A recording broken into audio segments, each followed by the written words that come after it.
Take two. Is it going? Yeah, it is, right. Take two, because I'm playing a bit of music, and no, I'll do it again, because you don't want to hear music. This is a video. I've got a very itchy nose, so that's why I keep, you know. This is for the UFO investigator, Kenneth Arnold, and I never know, Ken, whether you live in the UK or the USA. Right, so let me get on with it. Around about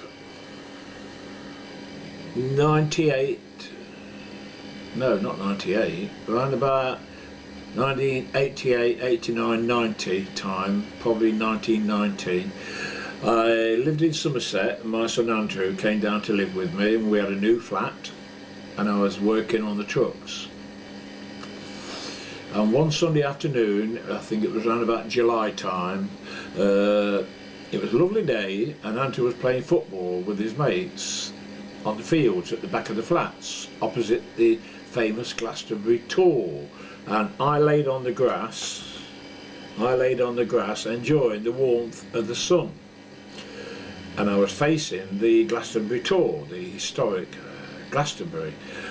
And so I was looking directly east, and I turned and looked left at the Mendip Hills, so I were looking north, and I saw this oval metallic looking disc which appeared in the blue sky. It's tilted slightly forward and it was moving very fast.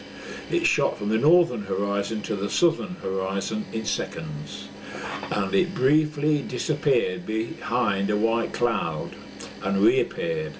I shouted Skeptical Andrew because I wanted him to see it. Says, Andrew, and he said, what? I says, don't matter, it's gone.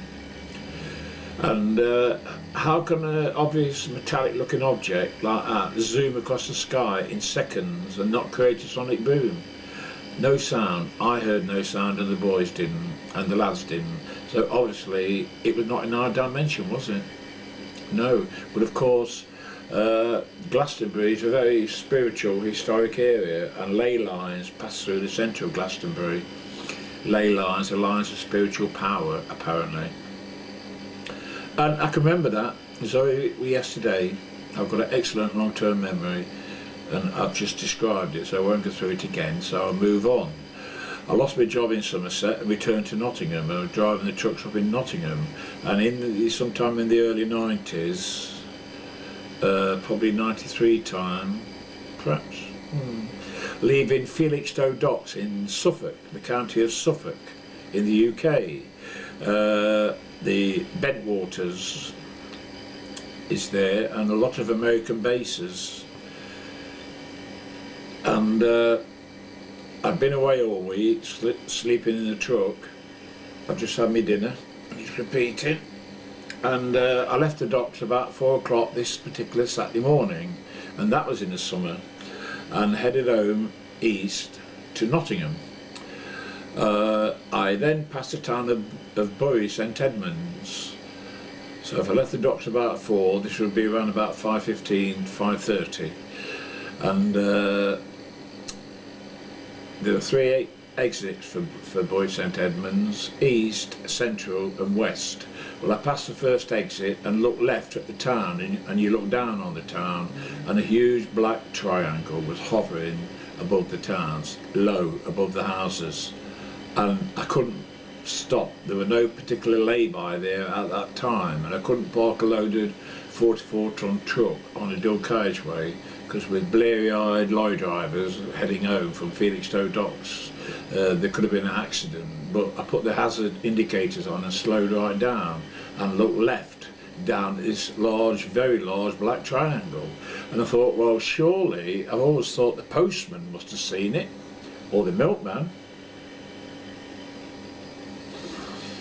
And a conventional aircraft would have woken up the whole town at around about that hour of the morning, and pity I couldn't stop, and I hadn't got a camera with me at that time anyway.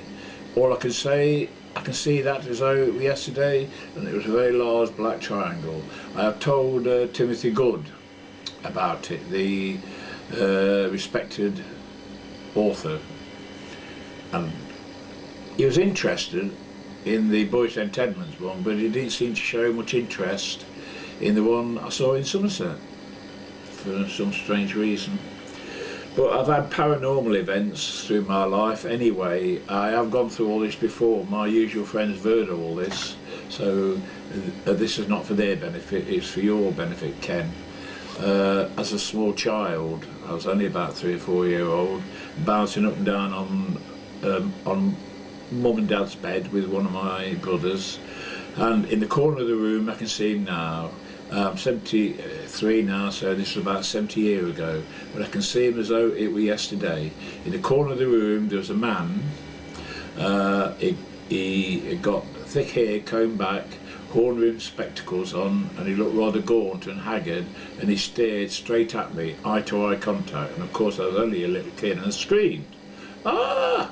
And our mother, who were downstairs talking to a neighbour at the doorstep, she came up the stairs, and I said, "I've just seen a man in the corner of the room. He was there 1 minute and he just faded.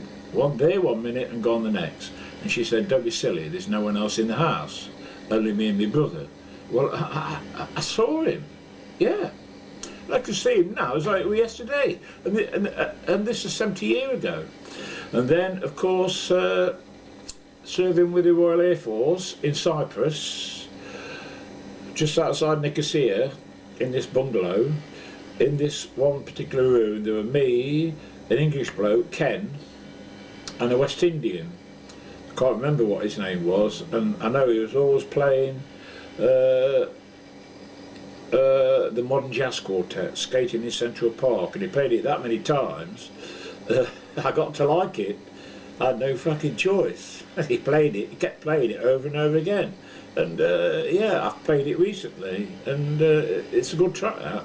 But anyway, it was around about 3 o'clock in the morning, and of course with the steaming heat you get in Cyprus, the windows wide open, you sleep naked under a white cotton sheet, being bitten by bed bugs, and around about 3 in the morning, the other two were asleep, and I don't know why, I turned over and looked at the door, and I can see him now. I was 21 then, I'm 73 now. It wasn't a solid figure, it was like transparency. It was a young airman dressed in RAF issue vest and underpants, and he walked from the door across the room. I watched him walk across the room, and he passed straight through the wall. And of course my nerves were not very good at that time. I felt my hair stand on end, and it shocked my nervous system.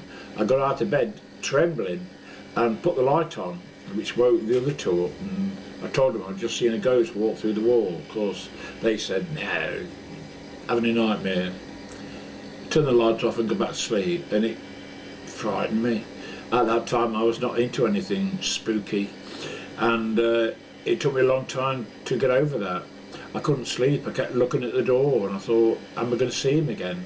Well, I did find out that just before I got there, a number of young airmen had been killed, knifed in their beds by Eoka terrorists at the time of Archbishop Macarius's reign, and possibly what I saw was the spirit of a young airman who had been knifed in his bed and he hadn't got into the light. Now, I won't carry on because I've had many other paranormal happenings during my long life, which I could put down in a book. Living in the haunted caravan, the poltergeist in the truck, moving things around, and I've been into all that, but that is the main thing. The UFOs I saw down in Somerset, and the big black triangle over the town of Boy St Edmunds in Suffolk, where RAF Bentwaters is, where that famous UFO incident happened, which Ken knows all about, don't you, mate? So that's it. Do you live in the UK or do you live in the USA? I'm not sure. So I'm going because I need a cup of tea. Right. Bye.